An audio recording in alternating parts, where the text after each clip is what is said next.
You are on bond for an evading arrest, a criminal mischief. You've picked up an aggravated assault of a family member and now a terroristic threat? The defendant is the complainant's ex-boyfriend. During a walk-in report, the complainant told the officers that her and the defendant had an on and off dating relationship since the 8th grade, but they broke up in June 2024. In September, the defendant told the complainant, "Stop talking all that mess before I come to your house and fucking shoot you." The complainant told the officers that right after the incident, the defendant sent her photos of a gun in his lap. The complainant stated the defendant also told one of the complainant's friends that he was going to shoot the complainant.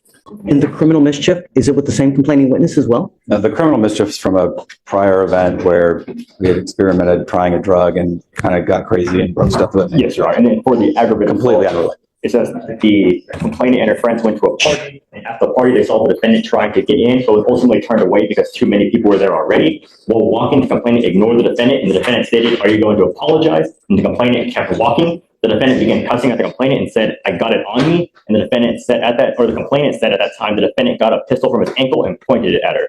And then witness corroborated the complainant's statement.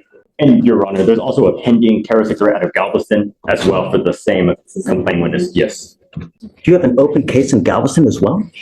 I think, Mr. Poole, that you are a complete and utter danger to our society. And I'm going to do everything in my power to protect Harris County from anyone that does any kind of damage whatsoever.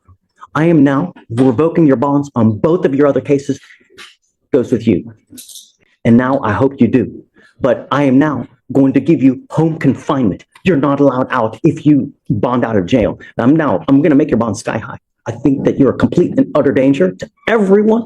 And when you have a gun and when you start using that, God forbid that you do some irreparable damage, that you dig yourself into a hole where you're looking at 50 to 60 years in prison.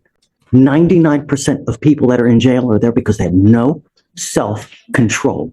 They either use something, they are on something, and they get upset. They wig out without thinking, if I say this, what's going to happen? If I do this, what's going to happen? It's unacceptable. And now I will do everything, like I said, in my power to protect Harris County. So if you do get out, you must remain home confinement. You're not allowed out. No weapons, no contact with any of the complaining witnesses whatsoever, no dope, no alcohol,